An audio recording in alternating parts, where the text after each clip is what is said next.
लग्नाच्या काही दिवसानंतरच मला वाटू लागले की माझी बायको माझ्यासोबत विश्वासघात करत आहे। तिचे हे कृत्य पाहून मी आंधळा होण्याचे नाटक केले, कारण मला सत्य काय आहे हे जाणून घ्यायचे होते। जेव्हा मला सत्य काय आहे हे समजले तेव्हा मात्र माझ्या पायाखालची जमीनच सरकली, कारण माझी बायको तर तिच्याच बापासोबत। माझे नाव दीपक आहे। मी एका मध्यमवर्गीय कुटुंबात लहानाचा मोठा झालो आहे। आजपासून काही वर्षे अगोदर मी एका प्रायव्हेट कंपनीमध्ये काम करून माझे घर कसे तरी चालवत होतो। मी 3 बहिणींचा एकुलता एक भाऊ होतो। माझ्या तिन्ही बहिणींची जबाबदारी माझ्यावरच होती, ज्यांचे लग्न मलाच करून द्यायचे होते। प्रत्येक दिवशी माझे टेन्शन वाढतच चालले होते। मी याच विचारात होतो की मी माझ्या पगारात माझे घर चालवू की माझ्या बहिणींचे लग्न करू। मी स्वतः 28 वर्षाचा झालो होतो आणि माझ्यापेक्षाही मोठ्या 3 बहिणी होत्या।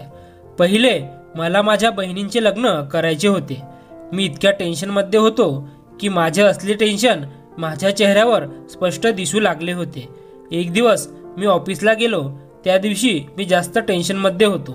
माझ्या बॉसने मला पाहिले तर ते मला पाहतच राहिले आणि मला विचारू लागले की काय झालं दीपक, सगळे काही ठीक तर आहे ना? सध्या तू जरा जास्तच टेन्शनमध्ये असतोस। मी पाहतोय की तू सध्या पहिलेसारखा कामावर अजिबात लक्ष देत नाहीये। मी हळूच हसून त्यांच्या बोलण्याकडे लक्ष दुर्लक्षित केले, पण बॉस म्हणाले की काहीतरी गोष्ट आहे, मला तुझ्याकडून जाणून घ्यायचे आहे की नक्की तुझ्या टेन्शनचे कारण काय आहे। मी त्यांना काही सांगणार नव्हतो, पण त्यांनी मला फोर्स केला, म्हणून मी त्यांना घरातील सर्व टेन्शन सांगितले। बॉस मला म्हणाले की ठीक आहे, एक दिवस तू माझ्या घरी जेवायला ये, मी तुझे सारे टेन्शन दूर करून देईन। आपल्या बॉस प्रवीणच्या बोलण्यावरून मी त्यांचे आभार मानले, पण मला हे कळत नव्हते की माझ्या प्रॉब्लेमचे सोल्युशन बॉस कसा काढू शकतो। मी खूप अस्वस्थ होतो, म्हणून मी बॉसच्या घरी गेलो। माझ्या मनात एक आशेचा किरण जागृत झाला होता की कदाचित माझ्या प्रॉब्लेमवर काहीतरी उपाय नक्कीच सापडणार। मी आपल्या बॉस प्रवीण सरच्या बंगल्यावर पोहोचलो तर ते मला प्रेमाने त्यांच्या घरात घेऊन गेले। आमच्या दोघांमध्ये बऱ्याच गप्पा झाल्या। बऱ्याच वेळ गप्पा मारल्यानंतर त्यांना माझ्या परिस्थितीची चांगलीच जाणीव झाली होती। प्रवीण सर मला म्हणू लागले की माझ्याकडे तुझ्या प्रत्येक प्रॉब्लेमचे सॉल्युशन आहे। तू मनावर घेतले तर तुझे सर्व प्रॉब्लेम असेच चुटकीसरशी निघून जातील। मी आश्चर्यचकित होऊन त्यांच्याकडे पाहत होतो। मी मागील 3 वर्षापासून दिवस रात्र या प्रॉब्लेममधून जात आहे। अजूनपर्यंत मला कोणतेही सॉल्युशन मिळाले नाही आणि माझे सर सांगत होते की चुटकीसरशी सर्व प्रॉब्लेम सॉल्व्ह होऊन जातील। प्रवीण सरांनी माझा चेहरा पाहून सांगू लागले की पहिले आपण जेवण करून घेऊया, त्यानंतर यावर चर्चा करू। प्रवीण सरांचे बोलणे ऐकून माझ्या मनात एक वेगळीच उत्सुकता निर्माण झाली होती। मला आता फक्त सर काय सांगणार आहेत याचाच विचार करत होतो की तेवढ्यात अचानक माझ्यासमोर एक अतिशय सुंदर मुलगी डायनिंग टेबलवर येऊन बसली। ती प्रवीण सरांना विचारू लागली की मला आता भूक लागलेली नाही, तुम्ही मला इथे का बोलावले? प्रवीण सरांनी त्या मुलीला बसण्याचा इशारा केला। ती तोंड वेडेवाकडे करून खुर्चीवर बसली, पण माझी नजर तिच्या सुंदर चेहऱ्यावरून हालतच नव्हती। ती दिसायला खूपच जास्त सुंदर होती। तेवढ्यात प्रवीण सरांनी सांगितले की ही माझी एकुलती एक मुलगी नेहा आहे। नेहाने एक नजर माझ्याकडे पाहिले आणि मला पाहिल्यानंतर प्रमोद सरांना विचारू लागली, हा तोच दीपक आहे का ज्याच्याबद्दल तुम्ही मला सांगितले होते? त्या मुलीच्या तोंडून माझे नाव ऐकून मी आश्चर्यचकित झालो होतो की तिला माझे नाव कसे कळाले। प्रमोद सरांनी नेहाला सांगितले की हो, हा तोच दीपक आहे। प्रमोद सरांच्या तोंडून माझं नाव ऐकताच तिने माझ्यावर पुन्हा तीक्ष्ण नजर फिरवली आणि म्हणाली की ठीक आहे, मला काहीच प्रॉब्लेम नाही असे बोलून ती निघून गेली। जेवण झाल्यानंतर प्रवीण सर माझ्या खांद्यावर हात ठेवून बोलू लागले की दीपक, मी नेहासाठी एक चांगला आणि सुंदर मुलगा शोधत होतो। मला नाही वाटत की मला तुझ्यापेक्षा चांगला मुलगा मला मिळेल। तू दिसायला सुंदर आहे, सोबत चांगला माणूस सुद्धा आहेस, म्हणूनच मी तुला माझा जावई बनवू इच्छितो। या बदल्यात मी तुझे सर्व प्रॉब्लेम्स दूर करून देईल। प्रवीण सरांची ही गोष्ट ऐकून माझ्या पायाखालची जमीनच सरकली होती. मी कधी स्वप्नातही विचार केला नव्हता की प्रवीण सर माझ्यासारख्या गरीब मुलाला आपला जावई बनवण्याची गोष्ट करू शकतात. प्रवीण सर म्हणू लागले की तुझ्या तिन्ही बहिणींच्या लग्नाचा संपूर्ण खर्च मी करीन. नेहा माझी एकुलती एक मुलगी आहे. तू तिच्याशी लग्न करून तिला सुख ठेवावं अशी माझी इच्छा आहे. हे ऐकून प्रवीण सरांच्या बोलण्यावर माझा विश्वासच बसत नव्हता. प्रवीण सरांच्या या निर्णयावर मी त्यांना थोडा वेळ मागितला. असे म्हणत मी माझ्या घरी परतलो. घरी माझी म्हातारी आई आणि माझ्या तिन्ही बहिणी माझीच वाट पाहत होते. त्यांना माहीत होते की मी प्रवीण सरांच्या घरी गेलो होतो. घरी आल्यावर आईने मला विचारले की तुझ्या सरांनी तुला असे अचानक का बोलावले होते. मी काहीही विचार न करता आई आणि माझ्या बहिणींना सर्व काही सांगितले.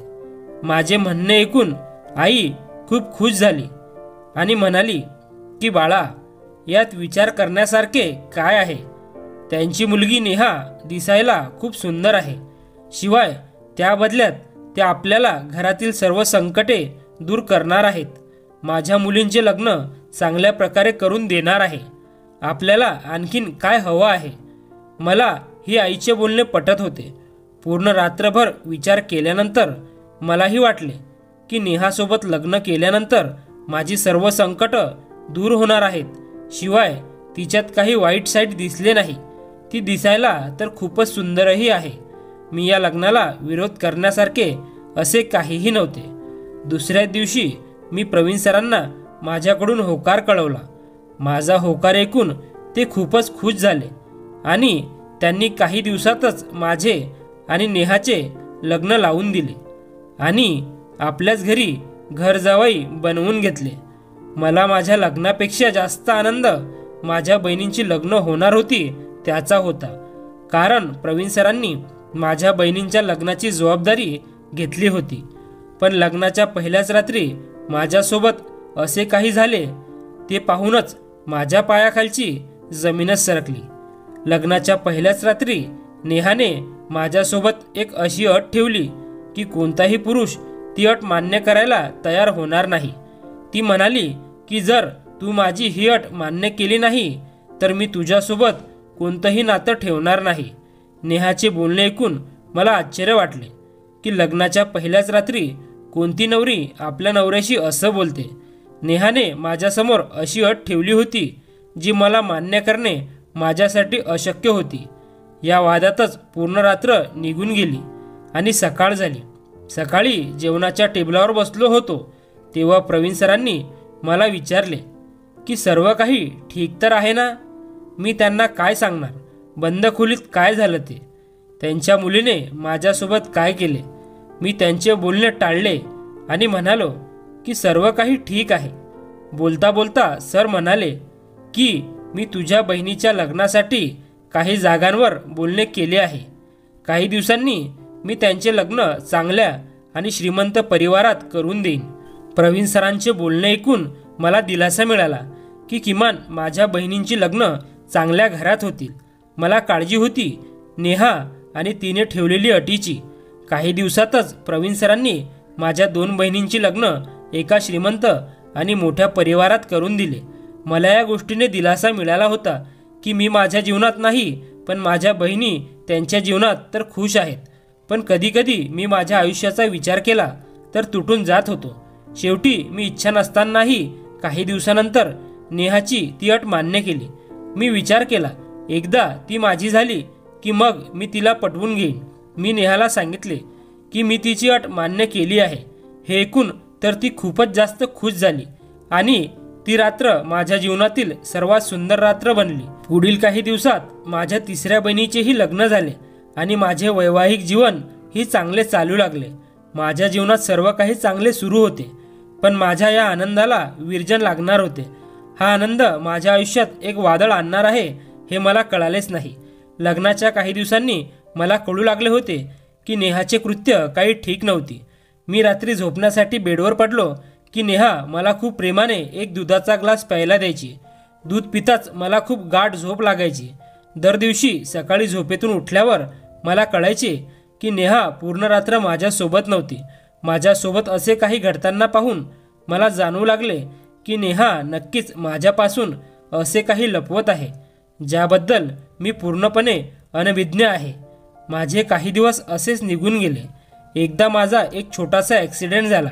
ॲक्सिडेंटच्या बहाण्याने मी जाणून बुजून आंधळा होण्याचे नाटक केले, कारण मला नेहाचे ते रहस्य जाणून घ्यायचे होते की ती माझ्यापासून नक्की काय लपवत आहे.